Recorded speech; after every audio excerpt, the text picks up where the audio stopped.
Oke, jadi kalau kita ngomongin apa ya? Kita ngomongin kekayaan itu ada dua hal yang mempengaruhi. Kalau kita mau kaya nanti ada dua hal yang mempengaruhi. Yang pertama adalah mindset, yang kedua adalah skill. Jadi kalau kita bikin dua diagram gitu ya, ini diagram skill ini menuju ke atas, sama sini menuju mindset. Jadi kayak Y sama X. Oke. Benar kan X ya? Kalau Y ini adalah skill dan X adalah mindset, maka akan menciptakan berapa irisan ini? 4 irisan paling enggak kan? Ada 4 kotak di sini buat teman-teman semua, ada 4 kotak. Nah, kotak paling kiri bawah adalah ketika kita skillnya rendah, mindsetnya rendah. Skillnya rendah, mindsetnya rendah. Ya itu berarti gagal lah. Hasilnya gagal lah, kita udah tahu. Kalau dia nggak punya skill, nggak punya mindset, most likely gagal. Nah, kuadran atasnya adalah di mana dia punya skill, tapi mindsetnya salah. Nggak punya mental keberlimpahan, mindsetnya salah. Maka kalau dia punya skill tapi nggak punya mindset yang benar, maka dia akan kecewa.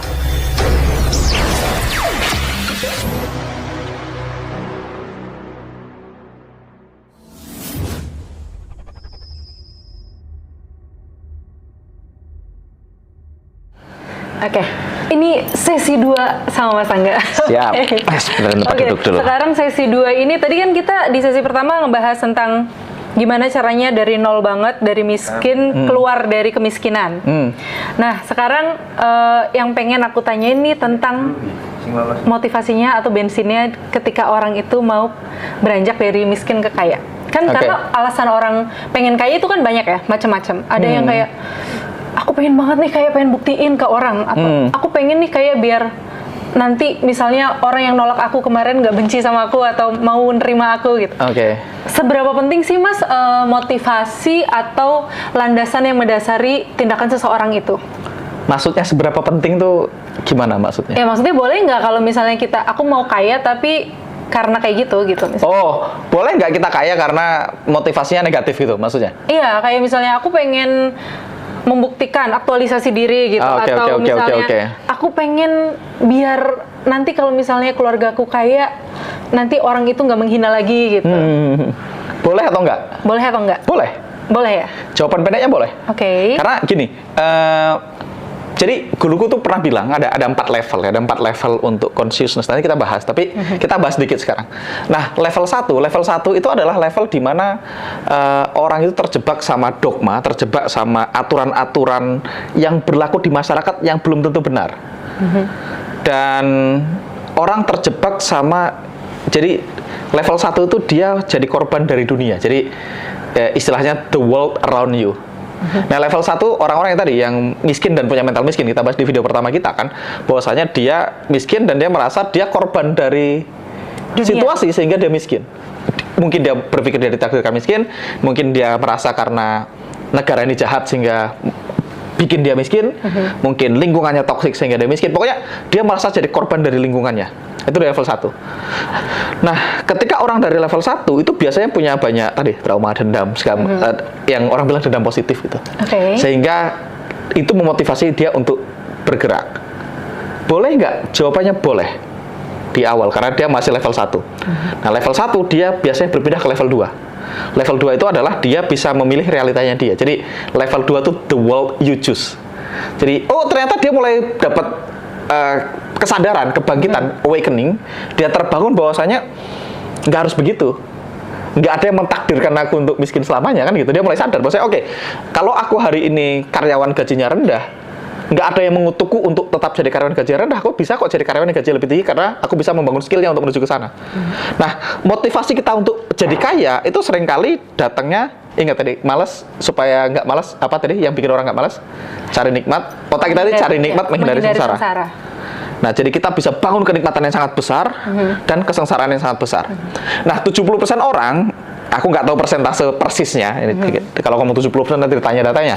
Tapi ini gini, sebagian besar orang, mayoritas orang itu lebih termotivasi dari menghindari sengsara daripada mencari kenikmatan. Gampangnya kuda dan anjing. Kuda itu lari karena dipecut. Karena menghindari kesengsaraan. Iya. Ada orang yang tipenya anjing. Dia lari karena ngejar daging, mencari kenikmatan. Dua-duanya bagus. Ada orang yang cari nikmat, ada orang yang menghindari sengsara. Nah, menghindari sengsara itu biasanya motivasinya lebih kuat daripada cari nikmat bagi kebagian orang. Kayak tadi biar nggak dihina. Yes, biar nggak dihina, biar bisa membuktikan ke orang-orang yang apapun dendam negatifnya. Nah itu kan menghindari kesengsaraan, itu biasanya memotivasi orang. Nah kalau entrepreneur biasanya banyaknya karena cari nikmat. Tapi nggak semua orang begitu kan. Jadi kalau kita bisa bangun kenikmatan dan kesengsaraan yang sangat jelas, kita akan jadi nggak males. Kita jadi punya motivasi untuk bergerak. Nah kalau di awal motivasinya adalah tadi marah, pengen membuktikan, boleh nggak? Cobanya boleh. Karena pilihannya miskin kan. Oh iya. Jadi tetap lebih baik. Yang bikin dia bergerak akan lebih baik. Akan lebih baik. Jadi jawabannya boleh nggak punya motivasi yang dark gitu? Boleh. Di level 2, karena dia level 1 menuju level 2. Karena bagaimanapun juga level 2 tetap lebih baik daripada level 1. Karena level 1 dia merasa korban. Level 1 kan merasa korban dari situasi. Dia kena situasi buruk, dia tertekan. Di level 2 dia ternyata aku bisa memilih tertekan atau memilih tertantang kan gitu kan. Ketika dia dihina kan, ketika dia dihina dia merasa tertantang, dia pengen membuktikan kan dia punya motivasi walaupun motivasinya dendam atau dendam positif orang bilangnya, walaupun dendam positif tetap dendam sih. Di level 2 itu diizinkan selama dia keluar dari kemiskinan. Nah baru nanti ketika di level 3, ketika dia udah mulai berubah ekonominya, dia akan belajar bahwasanya dendam tadi itu menciptakan ilusi. Dendam menciptakan ilusi. Jadi maksudnya sukses gimana? Di level 2 itu dalam banyak kasus itu ilusi. Contoh kasusnya biar lebih jelas teman-teman. Ketika tadi misalnya aku tuh pengen punya mobil supaya tidak dihina sama, aku dulu pernah nembak ceweknya menghina aku karena aku nggak punya mobil. Jadi ada beberapa cewek itu hatinya seperti jalan tol. Kayak seperti jalan tol? Ya hanya yang punya mobil yang boleh masuk.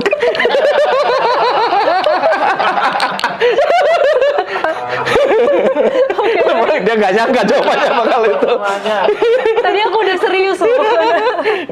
Masa serius? Jadi misalnya ini kan, jadi ada beberapa cewek tanya seperti jalan tol. Hanya yang punya mobil yang boleh masuk kan itu kalau jalan tol kan. Nah artinya gini, mungkin dia tadi pengen punya mobil karena marah, karena berarti ditolak karena dia nggak punya mobil. Terus ceweknya akhirnya milih cowok lain yang punya mobil. Terus dia berpikir, kalau aku kerja keras nanti akan punya mobil, aku akan buktikan ke cewek itu bahwasanya aku juga bisa beli mobil. Oke. Bagus gak dendamnya? Ya dendam ya nggak bagus kan. Tapi itu bikin dia bergerak dan punya mobil, bagus nggak? Di sisi lebih baik bagus, daripada dia tadi yang nggak punya mobil sekarang punya mobil. Benar. Artinya dia berubah dari level 1 ke level 2. Dia dari dunia yang dia merasa korban, aku ini ditolak karena aku nggak punya mobil. Kan banyak cowok kan itu, pasti kamu pilih karena dia miskin, itu level 1 victim. Level 2 tertantang dia, oh aku bisa pilih punya mobil gitu. Nah, ilusinya di mana? Jadi sebenarnya ilusi pertama adalah kita pikir kita menginginkan goals kita. Oke, di kasus yang tadi dia pikir dia pengen beli mobil. Oke. Tapi sebenarnya yang dia inginkan adalah perasaan yang mobil itu berikan kalau impiannya tercapai. Dia pikir kalau dia punya mobil, terus dia datang ke cewek itu menghargai dia. Karena dia pikir masalahnya karena dia nggak punya mobil. Betul. Padahal kebanyakan cewek biasanya bukan karena mobilnya yang menolak kan. Benar. Tapi kalaupun misalnya dia datang terus ceweknya mau, biasanya juga bukan karena mobilnya sih. Karena ketika dia punya mobil, dia orangnya juga udah orang yang berbeda sama ketika dia belum punya mobil. Tapi kan juga enggak kan ada kasusnya ditolak karena nggak punya mobil. Oh, iya. jadi kalaupun dia punya mobil sebenarnya dia nggak mau sama cewek itu. Jadi ketika kadang-kadang orang kecewa karena dia mengejar sesuatu untuk dapetin yang dia pikir dia pengen, ternyata bukan yang dia pengen. Ternyata bukan. Betul. Ketika dia dapat mobilnya, ketemu ceweknya tetap nggak suka sama dia, bisa aja. Ada banyak hal yang bisa terjadi. Jadi itu ilusi pertama. Ilusi pertama adalah dia pikir dia pengen goalsnya dia, tapi ternyata begitu dia dapat, ternyata bukan yang pengennya bukan itu ternyata. Bukan itu. Atau tadi ternyata ketika dia dapat, ternyata yang dia inginkan sebenarnya bukan goalsnya, tapi sebenarnya yang dia inginkan adalah perasaan ketika goals itu tercapai. Benar. Jadi yang dia pengen adalah perasaan yang diberikan goals itu ketika dia mencapai goals itu. Which is kadang-kadang belum tentu yang kita pengen. Apalagi kalau awalnya motivasinya adalah dendam negatif atau dendam positif tadi maksudnya. Iya. Nah, tapi nggak apa-apa, minimal dia dapat barangnya di level 2. Nah, ilusi kedua adalah ya tadi, bahkan perasaan itu pun sebenarnya tidak begitu real juga. Perasaan apanya? Ya, apapun perasaan yang dia pikir dia dapat. Perasaan yang mungkin akan dia dapatkan maksudnya. Itu juga, kalaupun dia dapatnya juga bukan perasaan yang real. Kalaupun ternyata misalnya ceweknya, oh ternyata menerima, menyesal gitu misalnya, bisa jadi dia juga tetap nggak happy. Iya. Oke. Jadi kedua, kalaupun ya tadi perasaan itu juga nggak real. Jadi perasaan itu kan cuman, ini nanti kenapa kita bahas perasaan itu nggak real? Karena kita mau bahas level 3. Oke. Level 3 adalah level di mana tadi? Level 3 adalah level di mana kita mulai melihat bahwasanya ada dunia ada di dalam diri kita, the world inside you. Level 1 kan tadi kamu victim dari dunia di kelilingmu. Level 2 kamu memilih dunia. Oh ternyata aku bisa memilih dunia yang aku inginkan. Level 3 kamu mulai tahu ternyata ada dunia di dalam dirimu. Nah makanya kalau tadi pertanyaan apakah dendam positif tadi boleh, untuk dia naik dari level ke level 2 menurutku diizinkan. Tapi begitu dia mau naik dari level 2 ke level ketiga, dendam positif tadi udah nggak serve the purpose. Tapi kalau kamu lanjutkin pertumbuhan dirimu, pengembangan dirimu, kamu bertumbuh ke level yang lebih tinggi, kamu akan mulai sadar bahwasanya ada dendam-dendam tadi perlu dirilis. Karena kalau nggak dirilis itu akan menggerogoti kita. Dalam jangka panjang akan menciptakan ilusi buat kita. Makanya nggak apa-apa ngejar goals pakai dendam positif selama nanti kita bertumbuh. Jadi begitu level 3 kamu mulai belajar dari kedamaian tadi, misalnya belajar tentang bagaimana merilis emosi negatif, belajar sama Mas Riko misalnya letting in bagaimana melepaskan samskara gitu, atau belajar sama Pak Wayan Mustika. Kan Ngaji Roso punya banyak mentor-mentor yang membuat teman-teman naik level ya. Nah, nanti teman-teman sadar bahwasanya oh ternyata itu nggak boleh dendam positif. Tapi kalau aku dari awal bilang kamu nggak boleh pakai dendam positif untuk bergerak, malah nggak bergerak. Jadi nggak ngapa-ngapain deh. Iya akhirnya. Jadi mendingan bergerak karena dendam. Jadi at least kita bergerak anyway. Dan sebenarnya dorong mobil yang sudah bergerak lebih enteng. Jadi menurutku boleh di level tertentu. Jadi aku suka Mas Hendra tuh selalu bilang kadang-kadang lawan dari benar itu belum tentu salah. Kadang lawannya adalah benar yang lain. Yang kedua, kadang-kadang kebenaran yang kita tahu adalah kesalahan yang belum kita ketahui. Sama aku punya kebenaran yang kita tahu adalah kesalahan yang belum kita ketahui. Begitu juga sebaliknya, atau kesalahan yang kita pikir adalah kesalahan bisa jadi adalah kebenaran yang belum. Itu quote-nya Mas Hendra. Nah, aku suka bahwasanya hampir semua hal itu kebenaran atau parsial itu benar dalam kondisi tertentu. Jadi menurutku kalau teman-teman hari ini merasa korban, merasa tertekan dan menggunakan apapun yang kita punya hari ini, kalau lu punyanya marah ya pakai aja marahmu untuk mendorong kita maju. Kalau punyanya dendam ya nggak apa-apa, pakai aja dendam itu untuk mendorong kita maju. Nah begitu kita udah maju menuju ke sana, di level 2 ingat bahwasanya di level 2 itu ada double illusion tadi. Makanya setelah kita di level 2, biasanya orang di level 2 itu udah sukses secara finansial. Walaupun dasarnya dendam tadi ya. Benar. Kamu dihina, aku capek dihina, keluarga aku harus berubah jadi punya duit. Nah begitu kaya, nah, dia mulai bertumbuh tuh level ketiga. Benar. Dia mulai beresin dunia di dalam diri kita. Nah, dari situ nanti kita menuju ke level 4. Nah, level 4 itu level bahwasanya ternyata kita dan dunia ini satu, unity. Nah, bahwasanya semuanya di level 4, bahwasanya semuanya adalah energi. Oh, ternyata uang adalah energi, ternyata mobil adalah energi.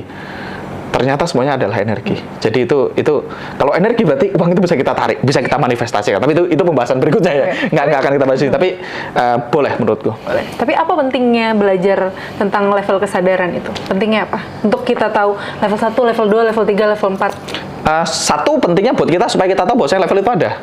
Tadi, kamu tahu ada kemungkinan, makanya kamu berpikir menuju ke sana. Kalau kamu nggak tahu ada kemungkinan itu, kamu nggak tahu kamu akan ke sana.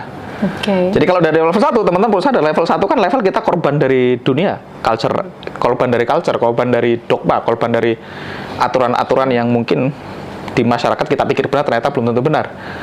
Nah, dari situ kita pikir kita taunya itu kan gitu. Kalau kamu nggak tahu ada level berikutnya, kamu pikir kamu terpenjara di situ. Berarti teman-teman yang nonton Ngaji Roso ini termasuk yang beruntung karena nongkrongnya sama orang-orang yang udah tahu duluan. Iya, jadi kan teman-teman tahu ternyata aku tuh nggak harus begitu, hidup tuh nggak harus begitu. Ternyata hidup tuh boleh kita memilih. Ternyata kadang-kadang kehidupan yang kita tahu itu didesain sama orang yang bahkan nggak lebih pintar dari kita, bisa jadi kan gitu. Bisa jadi. Iya, makanya kita ternyata boleh kok mendesain hidup kita sendiri. Dengan apapun tenaga yang kita punya. Tadi kalau punya dendam boleh itu. Makanya kita tahu, oh ternyata kita bisa menuju ke sana. Nah dari situ kita perlu tahu, oh ternyata aku bisa menuju ke tempat berikutnya lagi, ke level 3, bahwasanya aku bisa beresin. Oh, level 3 itu kan levelnya intuisi, levelnya meditasi gitu. Bahwasanya kita fokus sama higher calling. Tapi kan kita nggak bisa mikirin higher calling dulu sebelum dompet kita ada isinya. Kan nggak boleh kita ngomongin passion merubah dunia, pengen bantu banyak orang, anaknya nggak bisa bayar rumah sakit. Kita nggak bisa bayar anak kita masuk sakit ya. Makanya level 2 ya, kalau punya dendam ya nggak apa-apa. naik level 2. Level 3 nanti kita mulai tahu bahwasanya wah ada hal yang lebih penting daripada itu semua. Tapi kan kita nggak bisa ngomong uang bukanlah segala. Kalau mau ngomong uang bukanlah segalanya, pastikan duitnya udah banyak. Pastikan udah punya duit dulu. Iya, nggak punya duit terus ngomong uang bukanlah segalanya, kan belum waktunya. Oke, jadi ini kan tadi. Nah, gunanya pertama itu buat kita. Jadi kalau buat kita pelaku, kita tahu bahwasanya ada level lebih tinggi yang kita bisa menuju ke sana. Nah, buat mentor mungkin ya, buat para coach itu penting untuk tahu levelnya supaya kita ngasih nasihat kepada orang yang tepat di levelnya. Itu menurutku penting banget buat kita, atau aku bukan termasuk mentor lah ya. Aku termasuk orang yang belajar. Tapi ada banyak orang-orang yang kadang dia sudah di level 3 atau level 4, ketika ada orang nasehatin tuh dia langsung ditabrakin gitu. Ya nggak bisa. Misalnya kamu cerita sama aku nih, aku nih stres banget, ini keluarga aku gini, aku sedih banget. Dari pertanyaan kita tahu dia di level 1. Oke, karena masih merasa korban. Iya, terus aku tiba-tiba, tapi perasaanmu itu nggak real. Iya kan? Iya. Yang sedih siapa? Aku yang sedih, aku kan bilang gitu. Misalnya kayak gitu. Iya, benar. Aku nggak bilang ilmu ini salah. Semua tadi makanya setiap level ada ilmunya, setiap level ada tools, dan toolsnya beda-beda. Jadi makanya ya orang di level 1 ya mungkin belajarnya berpikir positif. Bahwasanya kita bisa memilih kok, kita bisa berpikir positif, kita bisa milih bahwasanya ya tadi kita nggak bisa bilang, tapi pikiranmu itu nggak nyata gitu. Boleh nggak? Boleh, itu benar. Aku sih sepakat. Tapi kalau ngomongnya ke Mas Hendra langsung nyambung digituin. Benar. Kalau ngomongnya sama orang level 1, nggak bener nih orangnya. Iya, dia pikir kita kayak diremehkan masalahnya. Iya, benar. Iya, jadi pentingnya 2 tadi. Mungkin buat kita sebagai orang yang sudah menaiki level tadi, kita jadi tahu, dia masalahnya begini, kemungkinan di level ini kita bisa kasih tools yang cocok untuk orang-orang di level.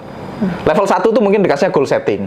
Kamu perlu punya ini. Kayak tadi kan level kita ngomongin goal setting tadi. Kita bangun skill, bangun ini menuju ke sana. Kamu lakukan ini level 1.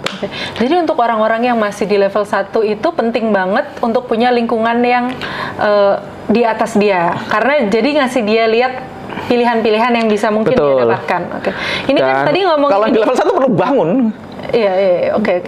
Dia nggak akan nyari lingkungan kalau dia belum bangun kan. Benar. Level 1 perlu bangun sih. Perlu bangun bahwasanya hidup itu kita bisa menentukan. Artinya ada kehidupan yang lebih baik dari yang kita tahu hari ini, dan kita boleh memilih itu dan gratis. Nggak ada yang mengutukmu untuk ada di kondisi hari ini selamanya. Fakta kamu ada di kondisi hari ini, yes nggak apa-apa, tapi nggak ada yang mengutuk. Kayak bilang, aku nih terpenjara di kota, kan bisa pindah. Bener. Kayak tadi Mas Angga kan bilang nih, yang salah satu yang sangat mempengaruhi banget kan karena terekspos, karena nongkrong sama orang-orang dari MLM. Ada nggak sih orang-orang yang kalau misalnya teman-teman masih di level 1 yang sebaiknya nggak usah nongkrong sama orang-orang itu gitu, kayak orang-orang yang mesti dihindari nih, jangan nongkrong bareng deh kalau misalnya masih di level 1 gitu. Atau tetap boleh sama siapa aja? Ya, kita bukan menghindari ya. Jadi gini, kita tuh at least dalam hidup kita itu kita perlu spend 30% waktu kita sama orang yang di atas kita. Karena orang yang di atas kita itu bikin kita nggak nyaman, bikin kita bertumbuh, dan bikin kita tahu kalau kita punya opsi. Kayak misalnya kamu stres, kamu cerita masalah kamu, terus kamu cerita, itu diginiin selesai. Aku tahu solusinya, aku ngasih possible solution ke kamu karena aku di atas kamu. Jadi bisa konsultasi juga. Yes. Ya? Nah, kita juga boleh nongkrong sama orang yang selevel sama kita sebenarnya. 30%. Terus kita juga boleh nongkrong sama orang yang di bawah level kita. Kalau nongkrong 30%. Sama orang yang di level kita itu biar apa? Tapi pertanyaan buat yang level 1 ya. Kalau yang level 1 sebaiknya menghindari sombong-sombongan susah. Sombong-sombongan susah. Adu nasib namanya. Definisi mengadu nasib yang sebenarnya. Contohnya gimana? Misalnya gini, jadi gini, dulu di MLM aku diajarin positif down, negatif up. Kalau negatif up, kalau cerita negatif ceritakan sama orang yang di atas kita. Kalau positif ke bawah. Terus no cross lining di MLM tuh. Dilarang cerita susahnya cari prospek sama orang yang bukan upline kita. Sama kayak itu. Kalau kita merasa nggak punya duit susah, jangan nongkrong sama orang yang berpikir nyari duit juga susah dan sombong-sombongan nasib. Wah, sekarang nyari duit susah banget ya. Gua mana anaknya sakit, gitu. Terus temennya bilang, lu mah enak gitu. Lu cuma anak kan yang sakit, gua loh anaknya sakit, mertua gua rese, terus dia kan ceritain semua masalah dia, semakin adu nasib aja, pokoknya semakin susah, pokoknya kuat-kuatan susah. Nah, ya itu yang dilarang, yang dihindari. Kalau level 1 ya, pokoknya dilarang adu nasib, dilarang sombong-sombongan susah. Nah, tapi kalau udah naik ke level 2 boleh nongkrong. Jadi nongkrong kalau di level 2 nongkrong sama orang yang satu level itu untuk peers, teman diskusi, teman untuk merencanakan sesuatu. Teman-teman diskusi lah, teman brainstorming istilahnya. Nah, ke bawah kita perlu ngajarin. Kalau kita udah di level 2 kita perlu nongkrong sama level 1 untuk transfer ilmu ke yang level 1 karena ada banyak hal. Yang pertama, aku percaya kalau kita berbagi ilmu, kita akan diganti dengan ilmu yang lebih banyak sama Tuhan. Yang kedua, cara terbaik untuk mengingat, cara terbaik untuk belajar adalah dengan mengajar. Jadi teman-teman nggak usah khawatir kalau teman-teman nongkrong sama orang kaya, karena orang selalu bilang ya, masalahnya orang kaya tidak pernah mau nongkrong sama saya. Coba emang pernah nyoba? Kalau ada yang nggak mau, ya tetap ada yang mau kan? Benar. Dan teman-teman akan surprise, banyak orang kaya itu baik. Mas Angga pernah ngalamin? Sering. Cerita coba yang Mas Angga ketemu dan mau nongkrong sama Mas Angga dan ngasih impact sama hidup Mas Angga. Banyak, ada beberapa orang. Aku dulu punya kenalan orang yang beliau kaya. Itu waktu aku masih kuliah, aku masih miskin. Ada orang yang kalau beli apartemen 1 tower gitu. Kayaknya yang kaya banget ya. Iya, kayaknya kaya banget itu. Itu nongkrong sama aku, mereka nongkrong dengan happy. Dan mereka ngajarin, aku tanya, mereka jawab. Itu aku bahas di video sebelumnya kok tentang 2 pertanyaan yang aku tanyain kalau aku ketemu orang kaya. Jadi teman-teman sudah ada nonton, cari video yang sebelumnya. Udah pernah dibahas. Jadi teman-teman akan surprise bahwasanya ada banyak orang yang sebenarnya mau ketemu dan baik-baik aja. Teman-teman cek aja. Kalau teman-teman misalnya ketemu Kang Abu Marlu, emang dia sombong? Enggak. Pasti akan ketemu dan akan ngobrol dengan damai. Mas Hendra. Mas Hendra belum pernah ketemu aku. Karena Mas Hendra di belakang layar. Nggak ada yang tahu Mas Hendra yang mana. Mas Hendra baik lah. Oke. Dan ternyata ganteng, Mas. Mengubah hinaan jadi kesuksesan. Mengubah hinaan jadi kesuksesan. Ada yang nanya ya, gimana caranya mengubah hinaan jadi kesuksesan? Berarti kan level 1 nih pertanyaannya. Sebenarnya tadi udah dibahas sih itu. Iya. Gimana cara mengubah hinaan jadi kesuksesan? Benar, hinaannya jadi bensin ya. Teman-teman boleh pilih tertekan atau tertantang gitu aja. Benar. Dihina kan kita boleh memilih tertekan, boleh memilih tertantang. Ya, pilih tertantang menurutku. Karena kan sebenarnya kita dihina atau enggak itu tergantung kita ada isinya atau enggak. Tergantung kita ada isinya atau enggak. Kalau enggak ada isinya biasanya tertekan, kalau ada isinya tertantang. Isinya tuh apa maksudnya? Bola voli. Kalau kempes dibanting, mantul nggak? Enggak. Tapi kalau dia penuh ada isinya, semakin kencang bantingannya, semakin tinggi dia mantulnya. Oke. Jadi kita harus ngisi dulu minimal. Jadi kita perlu ngisi diri kita. Dengan apa ya? Tadi udah dibahas di video blog ya. Sebelumnya. Ya, jadi ilmu bumi, ilmu langit tadi. Ya, tadi kita udah bahas ilmu bumi dan ilmu langitnya supaya kita mengubah hinaan menjadi kesuksesan. Oke. Kita udah bahas di video sebelumnya. Seru nih, jadi teman-teman jangan lupa nonton video sebelumnya untuk mengisi diri. Betul. Gimana cara ngisinya? Jadi ada nggak satu pesan? Aduh, kalau satu pesan kayak gimana ya? Kayak menurut Mas Angga apa nih yang teman-teman mesti lakuin? Pertama, satu step pertama tuh apa gitu? Untuk apa? Untuk tadi ini untuk lebih melesat lebih cepat dari kemiskinan keluar dari kemiskinan. Step pertama? Bukan, kalau ada satu hal yang bisa teman-teman ambil take away dari video ini, gitu maksudnya. Bahwasanya Anda tidak ditakdirkan begitu selamanya. Oke. Sadari bahwasanya kita punya kemungkinan untuk jadi kaya. Itu dulu. Kalau step pertama ya. Karena fakta kalau kita yakin kita nggak akan pernah kaya ya, nggak akan kaya juga pada akhirnya keyakinan itu benar. Nah, makanya kita perlu rubah keyakinan dulu bahwasanya kita bisa kaya. Cara merubah keyakinannya tadi nongkrong sama orang yang kaya, lakuin praktek-praktek yang kita bahas di video sebelumnya. Kalau itu sih pesannya sudah masuk. Sudah kita bahas detail sih sebenarnya. Jadi nonton aja video sebelumnya, udah kita bahas sangat detail kok. Gimana caranya keluar dari kemiskinan, gimana caranya melesat lebih cepat. Oke.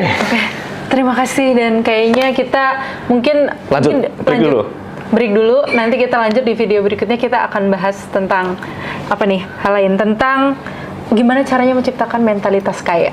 Oke. Pertama, seberapa penting punya mentalitas kaya, Mas Angga? Oke. Jadi kalau kita ngomongin apa ya? Kita ngomongin kekayaan itu ada dua hal yang mempengaruhi. Kalau kita mau kaya nanti ada dua hal yang mempengaruhi.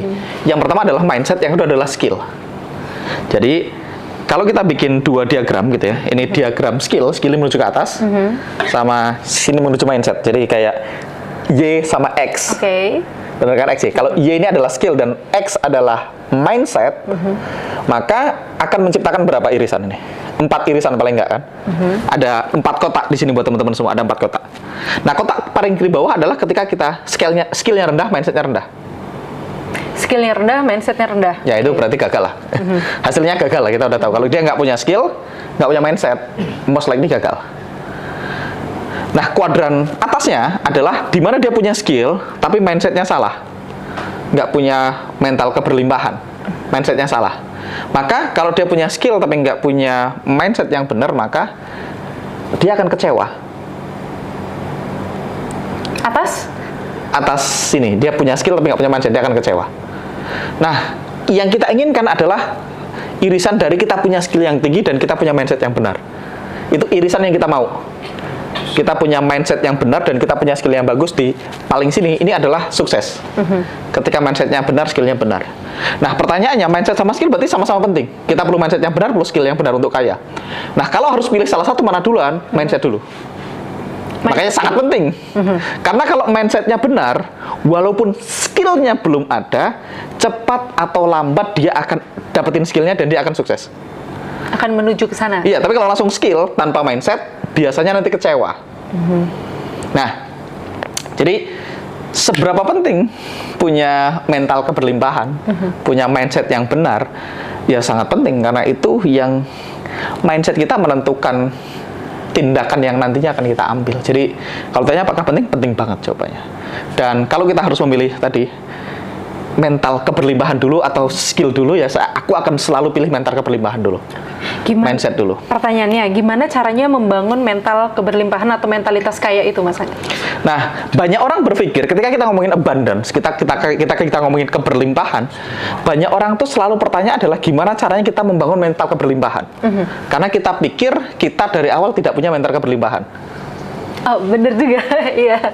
Dengan asumsi bahwasanya kita belum punya mental keberlimpahan. Betul kan? Kalau kita nanya gimana caranya punya mental keberlimpahan, asumsinya adalah kita tidak berlimpah. Kita nggak punya mental keberlimpahan. Padahal aslinya, teman-teman, kita itu terlahir dengan mental keberlimpahan. Jadi bayi lahir itu mentalnya sangat berlimpah. Buktinya, contoh. Orang itu punya mindset, aku tuh tidak contoh salah satu abundance mental block keberlimpahan, saya nyebutnya abundance block, adalah aku tuh orang nggak suka sama aku karena aku miskin. Orang nggak suka sama aku karena aku miskin. Jadi kayak tadi di video sebelumnya kita bahas, makanya ini tak bikin berhubungan videonya supaya Anda nonton semua video Ngaji Rasul ya, penting ya, supaya ditonton semua. Jadi dia pikir cowok tadi yang ditolak sama cewek, dia pikir dia ditolak karena dia miskin. Itu kan mental block keberlimpahan, namanya abundance block kalau kita bilang. Nah, apakah waktu dia lahir dia punya mental block itu? Enggak. Bayi itu baru lahir, dia punya abundance mentality. Bayi itu tahu dia dicintai at iris. Bayi itu lahir langsung dicintai, dia nggak bisa ngomong, dia nggak bisa ngapa-ngapain. Iya benar. Dia pipis juga di situ, juga di situ, dan dia tahu dia dicintai apa adanya. Dia nggak pernah berpikir tuh kalau aku lapar nanti dapat makan nggak, ya nggak. Bayi lahir tuh berlimpah. Bayi tuh tahu dia nangis dikasih nenen. Benar. Iya kan, artinya kita tuh lahir dengan mental keberlimpahan. Jadi bukan teman-teman saat ini tidak punya mental keberlimpahan. Aslinya Anda lahir dengan abundance mentality. Kita dilahirkan dengan mental keberlimpahan. Artinya bayi itu mentalnya keberlimpahan. Nggak ada bayi itu stres, nggak ada bayi itu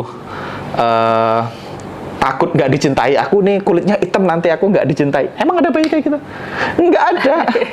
Aku nih nggak terlalu ganteng, bapak ibu nggak ganteng, jangan-jangan aku nanti nggak dicintai. Nggak. Dia punya mental keberlimpahan. Dia dicintai, dia yakin dia bisa dapetin apapun yang dia mau. Makanya dia santai aja. Lapar nangis. Dia laparnya aja kapanpun ya. Iya, dia boleh lapar jam 2 malam dan tetap dinenenin kan gitu, ngerti ya? Benar. Artinya dia sangat berlimpah. Artinya dia tahu kapanpun aku butuh pasti dikasih dan nggak harus kerja keras. Benar, nggak harus kan? ngapa-ngapain. Bayi itu nggak harus ngapa-ngapain. Dia tahu dia nggak usah ngapa-ngapain, nggak perlu kerja keras, apapun yang aku minta dikasih. Bayi itu abundance abundance-nya udah abundance. Makanya kalau anak kecil baru belum dikopiok sama kehidupan tadi kata Mas Dhani, terkopiok sama kehidupan tadi, dia cita-citanya ngerti. Anak kecil tadi cita apa? Dokter, pilot, presiden, gitu. Pilot, gitu. Artis, gitu. Kan gitu kan. Benar. Nah aku tuh nonton salah satu stand up komedian. Kalau di daerah saya itu cita-citanya beda. Jadi pembantunya artis, jadi pembantunya pilot gitu. Kenapa? Karena sudah dikopiok sama kehidupan tadi. Artinya dari kecil kita berlimpah. Terus kenapa kok kita nggak berlimpah? Karena didikan orang tua yang mungkin tujuannya baik, tujuannya untuk menyelamatkan kita. Orang tua tuh ngasih cushion supaya kita nggak gampang sakit hati. Benar. Apalagi ngasih pilihan-pilihan yang lebih mungkin untuk dicapai biasanya. Supaya kita nggak kecewa. Tujuannya baik supaya kita nggak sakit hati.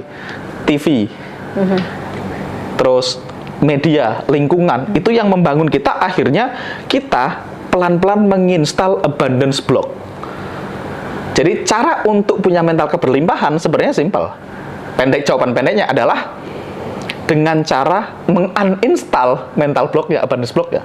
Karena kita aslinya berlimpah gitu. Jadi bukan membangun tapi justru melepaskan menghilangkan semua karena blok-blok yang betul, nempel. kamu hanya perlu jadi dirimu yang sebenarnya. Jadi dirimu yang asli sehingga kamu akan punya mental keberlimpahan. Nah, contoh tadi, kenapa dia berlimpah terus nggak berlimpah? Saya pengen, wah nanti saya pengen punya rumah di sana, saya pengen mobil gitu. Saudara saya bilang, kamu pikir bapakmu anggota dewan gitu misalnya.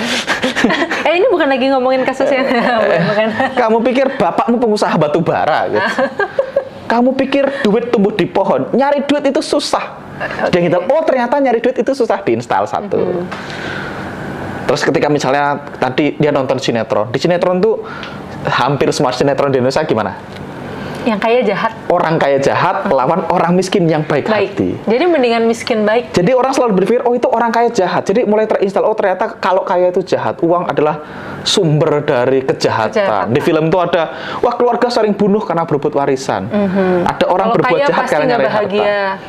Yes, kalau kaya nggak bahagia. Jadi pelan-pelan kita mulai nginstal mental block yang membuat kita berpikir nyari duit itu susah, dunia ini jahat, orang kaya itu jahat, uang akar dari kejahatan. Apalagi siapa lagi yang menginstal abundance block? Salah satunya adalah figur-figur otoritatif di bidang keagamaan. Niatnya selalu baik, ini bukan salah niatnya. Makanya diceritain orang kaya susah masuk surga. Orang kaya masuk surga itu lebih susah daripada onta masuk lubang jarum misalnya. Iya kan? Apalagi ya itu diceritain bahwasanya kalau kaya itu susah masuk surga. Terus diceritain lagi bahwasanya keutamaan orang miskin, bahwasanya sahabat-sahabat Nabi yang miskin diceritakan keutamaannya sehingga kita pengen miskin. Padahal sahabat Nabi yang kaya juga banyak kan gitu. Maksudnya ada yang kaya kan gitu. Tapi dari situ kita mulai membangun abundance block kita. Nah, cara paling baik untuk jadi kaya adalah dengan melepaskan abundance block. Jadi pertanyaannya mungkin lebih bukan gimana caranya saya membangun abundance mentality, tapi gimana caranya saya melepaskan abundance block tadi sehingga saya kembali ke aslinya saya. Aslinya saya adalah orang yang berlimpah, punya mental berlimpah. Oke. Gitu. Jadi harus melepaskan ya. Melepaskannya? Yes. Nah, gimana cara melepaskannya? Kita perlu kasih contoh.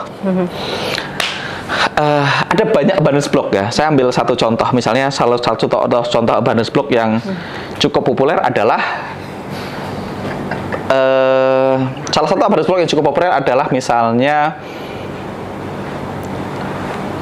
sebentar saya lagi pilih salah satu. Oh misalnya gini, saya ini orangnya spiritual sehingga saya nggak butuh duit. Nah, karena ini penontonnya ngaji Roso, makanya saya bilang.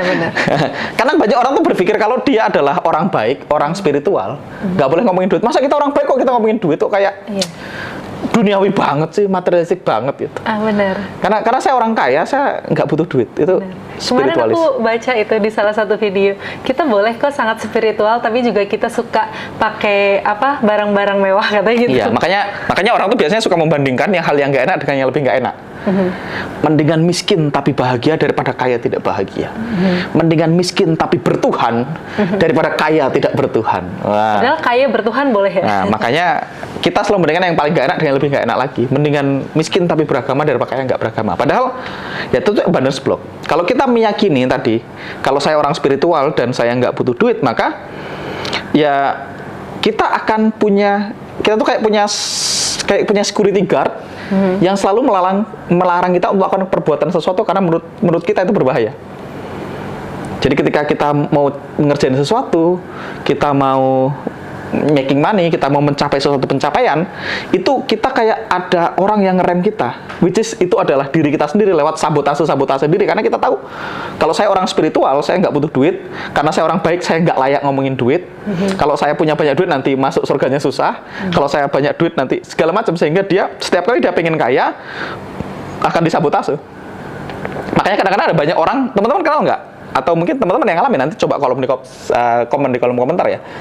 Aku tuh kenal ada banyak orang yang dia tuh sangat baik, nolong banyak orang, orangnya apa ya, kayak dia mendedikasikan dirinya untuk orang lain, untuk menolong orang lain, tapi hidupnya secara finansial sangat susah, sangat berantakan. Jadi dia bilang, saya ini ibarat lilin, menyinari sekelilingnya, tapi dia sendiri saya meleleh gitu. Padahal dia ada pilihannya tuh, lampu sorot yang kita pakai untuk syuting itu nggak harus habis dia kan. Nyala terus ya. Iya, by the way tadi, kalaupun kita ngomongin kalau saya orang baik, orang spiritual, sebaik-baik harta itu harta di tangan orang soleh. Sebaik-baik harta di tangan. Iya, kalau Anda baik dan spiritual, sebaiknya Anda kaya supaya kekayaanmu dipakai untuk kebaikan kan gitu. Lebih bermanfaat. Betul, gitu. Jadi bukan dengan kalau saya kaya saya nggak betul. Nah itu salah satu contoh abundance block. Oke, Mas Angga pernah nggak sih bahas lengkap tentang abundance block ini di video yang mana gitu? Belum pernah. Oh, belum pernah ya? Aku belum pernah bahas. Secara publik di YouTube belum pernah. Aku pernah bahas tapi di kelas trading. Tapi gimana kalau misalnya teman-teman yang dengerin nih terus berpikir gini, aduh jangan-jangan aku punya abundance block nih, tapi aku nggak tahu. Gimana cara nyari taunya? Atau karena kan tadi pengen melepaskan abundance block itu kan untuk bisa punya kembali mental keberlimpahan yang di awalnya memang udah punya. Tapi kalau aku sendiri nggak tahu kalau aku punya abundance block, gimana caranya biar aku tahu? Wah, ini panjang nih jawabannya nih. Perlu 1 bulan ini Mas untuk bahas semuanya. Secara umum ada 24 jenis abundance block. Waduh, 24. Banyak kan, 24 jenis. 2 aja. Saya kasih yang Oke. Salah satu hal yang sangat common ngeblok kita tentang uang itu yang pertama shame. Shame itu malu.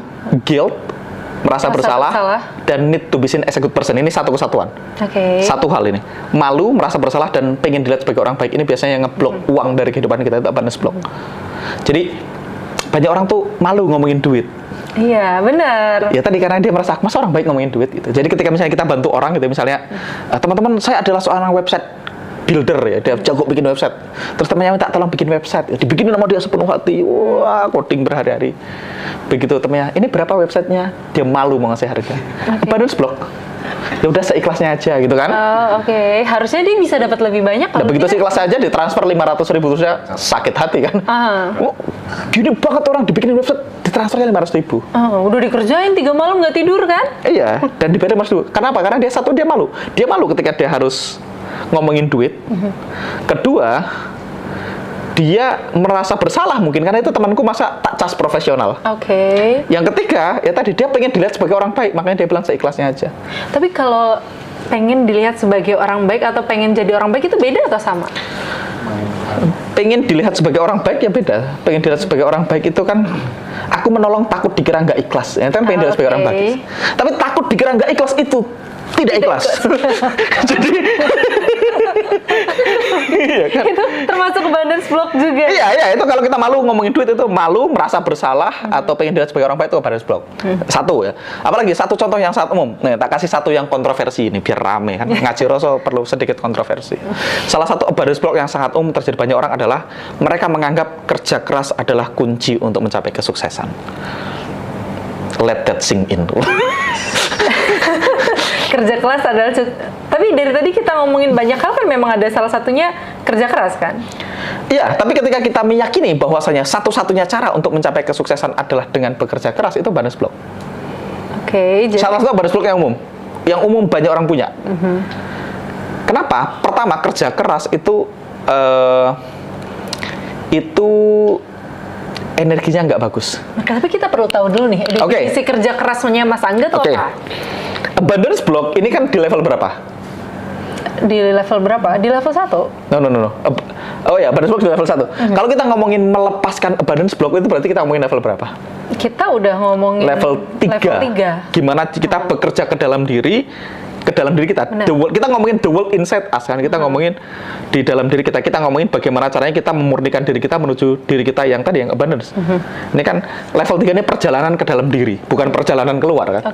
Nah, makanya di level 3, makanya tadi ada hal-hal yang boleh di level 1 dan level 2 ketika level 3 tidak serve the purpose. Level 1 ke level 2 kerja keras. Iya. Mantap. Karena tadi kan dendam positif benar. Boleh kan? Apapun bensinnya asalkan bikin kamu mau kerja, Yes. Makanya tadi ketika kita masuk level 3, kan kita udah mulai ngomongin manifestasi. Kita udah level ini kan kita ngomongin manifestasi, kita ngomongin keajaiban. Kita udah bukan ngomongin dari nggak punya duit jadi punya duit. Ini level ini orang-orang yang nanya abundance mentality itu orang-orang yang pengen mencapai itu orang-orang yang pengen aku nih udah punya income cukup, gimana caranya aku naik ke the next level, melesat. Salah satu cara melesat dengan menginstal abundance mentality atau dengan menguninstall abundance block. Nah, salah satu caranya adalah ya tadi salah satu yang paling populer adalah sebelum kita masuk ke contoh, tak kasih contoh aku dulu. Aku tuh turns out punya abundance block dulu. Oh iya, ternyata Mas Angga punya satu abundance block yang menghambat aku untuk jadi hari ini. Benar. Jadi dulu aku tuh ya nggak miskin banget lah. Setelah aku udah mulai melakukan banyak hal tadi, aku ya cukup oke. Aku punya income cukup gede, tapi aku nggak melesat. Nggak eksponensial growth-nya. Kenapa? Karena aku dulu meyakini bahwasanya salah satu abundance block adalah I hate paperwork. Aku tuh malas ngurus legalitas, ngurus izin, ngurus pajak, ngurus ini, ngurus itu. Pokoknya nggak suka lah ngurus. Pokoknya aku nggak suka ngurus. Aku merasa administratif ribet lah, negara kita rese segala macam itu. Itu kan abundance block. Apa akibatnya? Akibatnya aku nggak bisa begede, karena kalau gede nggak ngurus itu. Iya benar. Sehingga aku menghalangi diri. Setiap kali aku gede, aku takut nanti dikejar ini. Jadi ini bikin abundance block. Nah, itu tipenya namanya cross purpose. Wah, ini tipe kedua ini. Jadi muncul 3 kan, harusnya janjinya 2 H bonus 1. Cross purpose itu abundance block ya. Saya punya cross purpose. Cross purpose itu gini. Di satu sisi kita menginginkannya, tapi di satu sisi kita nggak suka sama konsekuensinya. Itu abundance block. Kan pengen nih punya. Aku pengen punya duit banyak, tapi aku males ngurus papernya.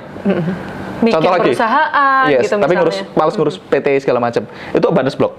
Contoh lagi abundance block adalah nanti kalau aku gede, perusahaanku gede, karyawanku banyak, aku nggak punya waktu buat keluarga. Itu abundance block. Karena cross purpose. Jadi ini satu tipe kita ngomongin cross purpose. Cross purpose itu kita punya percabangan niat. Satu sisi kita pengen punya duit banyak, kita pengen timnya gede, perusahaan gede, tapi satu sisi kita takut kalau aku nanti timnya gede, aku takut nggak punya waktu buat keluarga. Itu namanya cross purpose. Itu abundance block. Nah, kita balik ke yang pertama tadi, sukses kerja keras ya. Nah, kenapa menurutku sukses kerja keras sama dengan sukses, atau sukses itu harus dicapai dengan kerja keras, itu abundance block. Sekali lagi kita ngomongin di level 3, kita ngomongin di level di mana kita mulai bekerja ke dalam diri kita. Yang pertama, kerja keras itu energinya positif atau negatif? Negatif, kayaknya kayak capek gitu kalau. Siapa yang seneng kerja keras? Jarang kan, Mas Hendra. Saya harus kerja keras tuh, kayak kita ngomongin kerja keras tuh rasanya kayak nggak tinggi vibrasinya.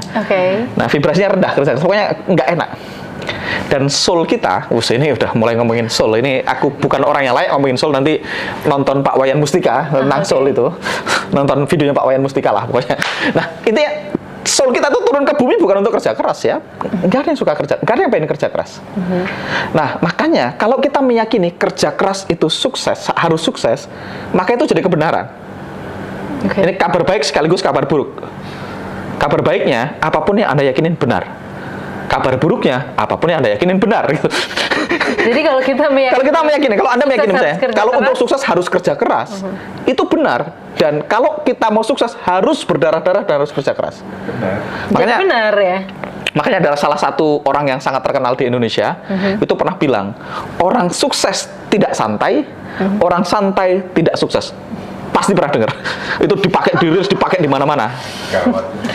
Kita boleh sebut, nggak usah sebut nama lah ya. Sebut saja yang ngomong nggak jadi. Pertanyaannya itu benar atau salah? Jawabannya untuk benar. Yang meyakininya.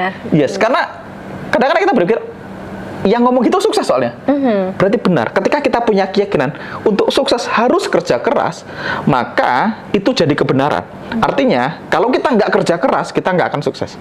Kalau kita nggak berdarah-darah, kita nggak akan sukses. Pertanyaan, apakah sukses harus berdarah-darah? Jawabannya nggak juga. Bahkan ada yang meyakini kalau pengusaha tuh nggak boleh istirahat. Kalau istirahat Ya. tuh mengkhianati dirinya, jati dirinya. Betul, ada orang bilang break is for car gitu. Iya kan? Benar. Break is for car, break itu hanya untuk mobil gitu, Bener, rem itu. rem. Pengusaha nggak boleh ngerem. Benar. Dulu ada satu orang namanya Anna Huffington. Anna Huffington tuh yang bikin The Huffington Post. The Huffington Post. Anna Huffington tuh juga punya keyakinan yang sama, bahwasanya pengusaha itu yang nggak boleh ngerem. Sampai akhirnya dia jatuh di kamarnya kalau nggak salah, terus dia tersadarkan. Benar. Nah, Ada di bukunya dia. Iya, makanya kalau kita meyakini sukses harus kerja keras, maka itu jadi track yang harus kita lewati. Problemnya, teman-teman, coba tanya ke diri sendiri. Menurut Anda, sepanjang 2024 kemarin, apakah Anda sudah bekerja keras? Ada yang mungkin berpikir sudah. Ya, ada yang bilang kayaknya aku masih banyak leyeh-leyeh nonton TikTok Mas gitu. Masih banyak malesnya gitu. Masih banyak. Belum layak ya. Problemnya itu. Jadi Mas Hendra, kalau kita menganggap untuk sukses itu harus kerja keras, maka ketika kita berada dalam kondisi kehidupan yang membuat kita tidak bekerja keras, kita merasa diri kita nggak layak sukses. Kita menyabotase kemungkinan sukses dari kita karena kita menganggap kita belum kerja keras. Makanya disebut abandonment block. Misalnya kamu nih, kamu punya keyakinan kalau sukses harus berjuang, harus berdarah-darah dan butuh kerja keras. Maka kamu kerja keras, berdarah-darah, mengorbankan banyak hal, dan akhirnya kamu pada akhirnya akan mendapatkan kesuksesan. Tapi ketika tiba-tiba kamu menikah, terus kamu punya suami, atau kamu punya anak yang harus kamu urusin, kerja keras kamu berkurang kan untuk bisnis kamu. Nah, ketika kamu sudah nggak bisa kerja sekeras dulu, maka karena kamu punya keyakinan untuk sukses harus kerja keras, maka begitu kamu nggak kerja sekeras seharusnya, bisnis langsung bisnisnya langsung turun, omset langsung turun. Kenapa? Karena kamu menyabotase dirimu bahwasanya kamu sekarang sudah nggak layak sukses, bisnismu nggak layak gede. Kenapa? Karena saya sudah tidak bisa kerja sekeras itu di bisnisku seperti dulu. Jadi problemnya itu jadi requirement. Boleh nggak? Boleh. Kalau teman-teman meyakini untuk sukses harus kerja keras, boleh dan itu benar, tapi ya siap terima dengan resikonya, bahwasanya perjalanan menuju sukses akan penuh dengan kerja keras. Ya, bahkan ada yang meyakini kalau kamu sukses aku harus punya background yang berdarah-darah. Iya, dan dia terjadi. kayak menyabotase dirinya kayak aku harus susah dulu nih gitu. Iya, jadi ketika suksesnya gampang, dia merasa nggak layak. Benar. Ini pasti kalau dapatnya gampang, hilangnya gampang. Iya. Iya kan, karena dia punya keyakinan itu. Dia bilang, apalagi misalnya, nothing works come easy. Pernah dengar quote-quote kayak gitu nggak? Quote-quote yang kelihatannya sangat benar di sosial media. Benar, itu seringkali, iya, nggak ada hal yang sangat berharga dapatnya mudah. Benar atau enggak? Bener untuk orang Bener karena itu. meyakininya. Tapi bayangkan, berapa banyak hal yang berharga di dunia ini dapatnya mudah dan gratis. Betul. Udara, ini berharga nggak nih? Berharga. Mudah nggak? Mudah. Gratis nggak? Gratis. Bener. Jadi Berlimpah. segala sesuatu itu kebenaran. Benar. Kabar buruk dan kabar baik, karena itu kebenaran jadi kebenaran. Nah, makanya kabar baiknya sekarang buat Anda boleh memilih realita apapun yang Anda pengen pilih. Kalau saya memilih bahwasanya untuk sukses saya nggak harus berdarah-darah, saya nggak harus kerja keras, sehingga memungkinkan saya untuk punya banyak waktu sama keluarga, memungkinkan saya untuk ngerjain hal yang aku suka dan tetap sukses. Jadi aku nggak punya rasa bersalah. Yang bikin kita nggak susah kan karena kita merasa bersalah. Nonton videonya Gus Banan di episode berikut sebelumnya. Banyak yang nonton video ngaji Rasul kan. Gus Banan tuh bahas yang bikin kita nggak bertumbuh karena rasa bersalah. Samskara, ya, Mas Riko juga pernah bahas, Mas Riko pernah nanya Mas Riko tentang karma kan. Samskara, rasa bersalah itu yang bikin kita nggak bertumbuh, yang bikin kita jadi terhambat. Kalau keyakinannya untuk sukses harus kerja keras, ketika kita nggak kerja keras kita merasa bersalah, kita merasa sedih. Saya bisa break dan tidak merasa bersalah. Benar. Kalau Anda punya keyakinan sukses harus kerja, ketika Anda break Anda merasa bersalah. Aduh, aku harus nganterin mama nih, saya harus jadi nggak bisa kerja. Nah, bedanya di situ. Nah, makanya saya menghapus. Ingat, teman-teman boleh memilih keyakinan apapun yang teman-teman miliki dan semua keyakinan itu benar. Kalau kita boleh memilih keyakinan apapun dan semua keyakinan benar, sebaiknya Anda memilih keyakinan yang memudahkan hidup Anda. Makanya saya mau mengambil sukses itu nggak ada hubungannya sama kerja keras. Jadi nggak harus kerja keras. Jadi untuk sukses nggak harus kerja keras. Pertanyaannya, terus saya malas-malasan dong. Kan nggak harus kerja keras. Terus betul. Gimana? Nah, makanya akhirnya saya menemukan bahwasanya orang-orang yang sangat sukses di bidangnya itu karena dia memilih pekerjaan yang membuat dia merasa fulfill, yang membuat dia merasa senang, yang dia sukai. Jadi kalau Anda pengen sangat kaya, kata kuncinya adalah love what you do so much. Love what you do so much that you feel disservice. kalau orang lain tidak mendapatkannya. Jadi cintailah apa yang kamu lakukan, sangat mencintai sampai kalau orang nggak dapetin barang yang aku bikin, ini aku dosa sama dia, dosa sama dunia, aku zolim sama dunia karena aku sangat mencintai apa yang aku lakukan. Jadi misalnya gini, kalau kamu sangat mencintai apa, misalnya sangat mencintai bikin kue gitu, kamu sangat suka bikin kue, kamu merasa kamu zolim sama dunia kalau orang makan kue seperti ini, gitu. Tapi dia dapat yang versi nggak enaknya. Oke. Kamu harus nyobain yang punya kue enak karena aku penuh cinta, sepenuh hati bikin ini. Jadi love what you do so much sampai kita merasa zolim sama dunia kalau orang nggak dapat hasil karya kita dalam semua bidang tadi yang kita udah bahas di video pertama berikutnya. tadi. Iya, yang pertama tadi ya. Jadi kata kuncinya adalah love what you do so much. Nah, kalau kita sangat mencintai apa yang kita lakukan, pertama kita akan nggak menganggap itu kerja keras. Karena kita ngeflow. Jadi ngeflow itu kalau kita jago dan cinta, baru ngeflow. Jadi flow itu harus cinta dan cukup jago. Nanti ketika ngeflow kita nggak merasa kerja keras, dan kalau kita nggak punya keyakinan harus kerja keras, ketika kita tiba-tiba pengen liburan, kita pengen break juga kita nggak merasa bersalah, sehingga kita tidak menyabotase diri kita untuk kemungkinan sukses. Jadi makanya salah satu yang perlu di-uninstall mental blocknya tadi buat aku adalah kerja keras itu kunci dari kesuksesan. Nah, makanya orang-orang yang orang-orang yang pencapaiannya sangat-sangat tinggi di dunia ini, mereka tidak pernah merasa kerja keras. Karena mereka melakukan hal yang mereka cintai ya, mereka suka. Iya, jadi buat mereka kerja dan main itu adalah hal yang sama.